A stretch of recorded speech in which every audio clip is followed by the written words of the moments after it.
नमस्ते बच्चों। आज हम लोग पढ़ेंगे वास्तविक संख्याओं के बारे में।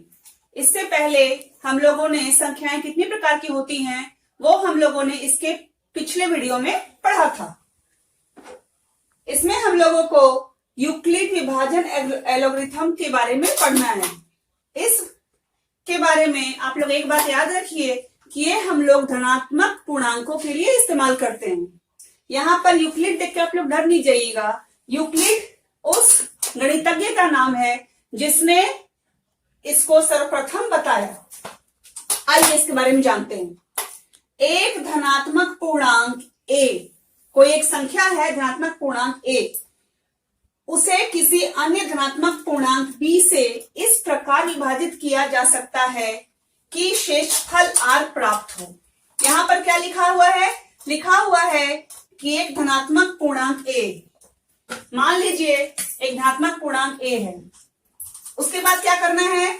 इसे किसी अन्य धनात्मक पूर्णांक b से इस प्रकार विभाजित किया जा सकता है। इसे हम लोग विभाजित करेंगे यानी भाग देंगे, b से भाग देंगे कि शेषफल r प्राप्त हो। शेषफल हमें क्या प्राप्त होगा? शेषफल r प्राप्त होगा और इसे भाग देने के बाद हमें q प्राप्त होगा। शेषफल जो है वो b से छोटा अर्थात कम है।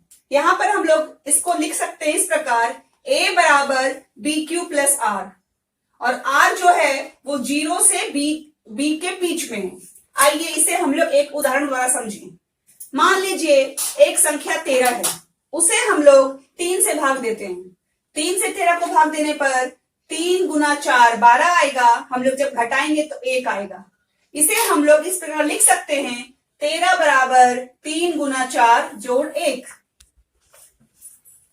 यहां हम लोग पढ़ेंगे प्रत्येक भाज्य संख्या को अभाज्य संख्याओं के गुणनफल के रूप में लिख सकते हैं।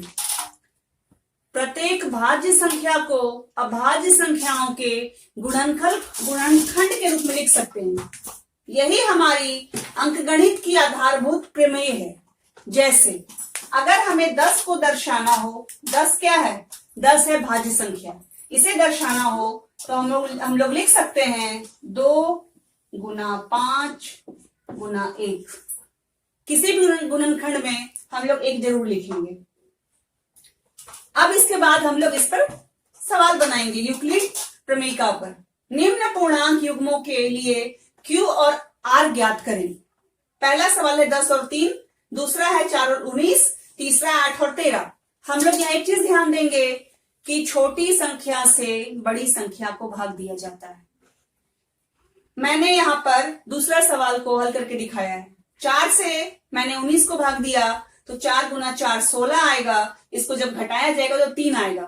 इसे हम लोग इस तरीके से लिखेंगे, 19 बराबर 4 गुना 4 जोड़ 3। अब आप लोग के लिए ये होमवर्क है कि आप लोग ये फर्स्ट और थर्ड ये दोनों को बनाइए। यूक्लिड विभाजन एल्गोरिथम दो धनात्मक पूर्णांकों का HCF परिकलित करने की तकनीक है।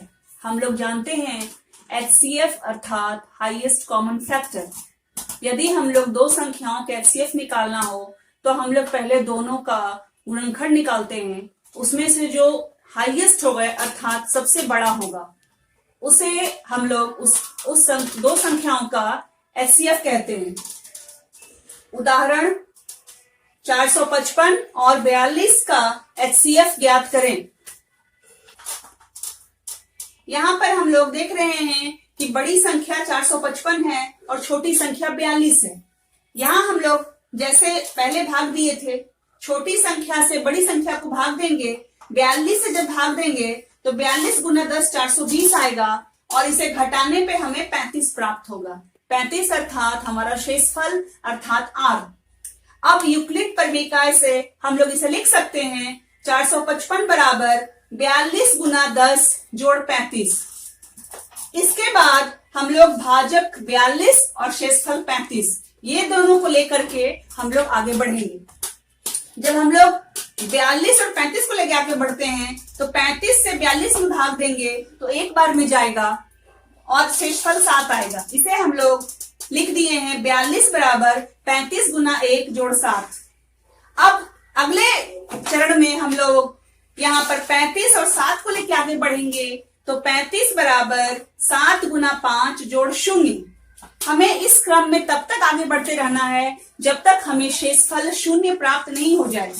यहाँ पर हम लोगों को शेषफल 0 आ गया है। यहाँ भाजक 7 ही 455 और 42 का HCF है। इसे हम लोग गुणनखंड निकाल करके फिर उसकी जांच करके भी सत्यापित कर सकते हैं। अब हम लोग होमवर्क के बारे में बताएंगे।